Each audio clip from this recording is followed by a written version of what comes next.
ہے.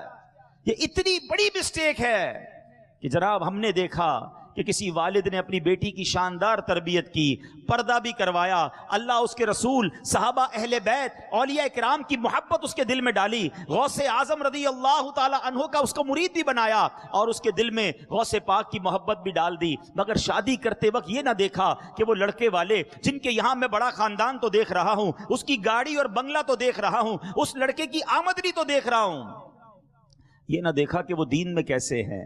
وہ نیک عبادت گزار بچی کی جب شادی ہوئی تھوڑے دنوں بعد پتا چلا کہ اس بیچاری بچی کا پردہ ہی ختم کروا دیا گیا ہے. وہ بچی تو ماں باپ کے کہنے پہ چلی گئی اس خاندان میں, اچھا پردہ بھی ختم کروایا گیا, اور تھوڑے دنوں کے بعد اس کا ذہن بھی خراب کرنا شروع کیا کہ تم یہ نبی پاک کا میلاد کیوں مناتی ہو, یہ غوث پاک کا ذکر کیوں کرتی ہو, یہ ولیوں کی باتیں کیوں ہوتی ہیں. ارے ساری زندگی جو تم نے کمائی کی تھی وہ تم نے ادھر رشتہ کر دیا, تم کو کوئی دیکھنا نصیب نہ ہوا. اچھا پھر اس لڑکے کے ہاتھ پہ اپنی بچی کا ہاتھ آپ دے رہے ہیں کہ جو رشوت کا کام کر رہا ہے, جو سود کا کام کر رہا ہے, حرام کما رہا ہے. مجھے بتاؤ نا یہ کیا فیصلہ کیا آپ نے؟ آپ سوچیں یہ نسلوں کا فیصلہ ہے. آپ نے اپنی بچی اس خاندان میں دی. سود کمانے والے کے بارے میں احادیث میں کیا روایت ملتی ہیں؟ یعنی یہ وہ شخص ہوتا ہے جو اللہ سے لڑائی لڑ رہا ہے.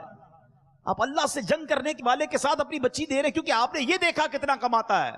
یہ تو توفیق ہی نہیں ملی کہ چیک کرتے حلال کماتا ہے یا حرام کماتا ہے. سوچنے والی بات ہے. آنے والی نسلوں کا کیا ہوگا؟ ارے غوث اعظم رضی اللہ تعالیٰ عنہ کے والدین نیک تھے, اللہ نے کیسی نیک اولاد عطا فرمائی.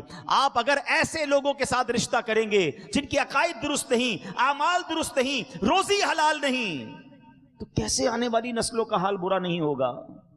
اور بالکل اسی طرح اے نوجوانوں سنو, کتابوں میں ایک بات پڑھی میں نے, ہے بڑی عجیب بات, کہ نوجوان جتنے ہیں نا جن کی شادیاں نہیں ہوئی, یہ میں ان سے بات کر رہا ہوں, کتابوں میں لکھا کہ تم پر تمہاری ہونے والی اولاد کا ایک حق ہے.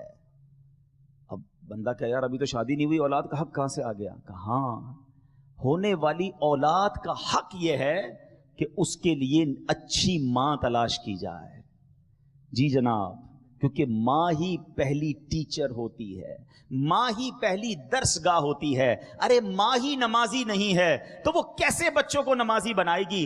ماں ہی دیندار نہیں ہے تو بچوں کے اندر کیسے دین آئے گا؟ اللہ اکبر. غوث اعظم کی شان تو کیسی تھی, آپ جب 5 سال کے قریب پہنچے, مدرسے لے کر جایا گیا, قاری صاحب نے کہا بیٹا بسم اللہ الرحمن الرحیم پڑھو. پیران پیر شیخ عبد القادر جیلانی رضی اللہ تعالیٰ عنہ نے پڑھنا شروع کیا, بسم اللہ الرحمن الرحیم سے شروع کیا, الف لام میم سے پہلا پارا سنایا, سیقول سے دوسرا سنایا, تلک الرسل سے تیسرا سنایا.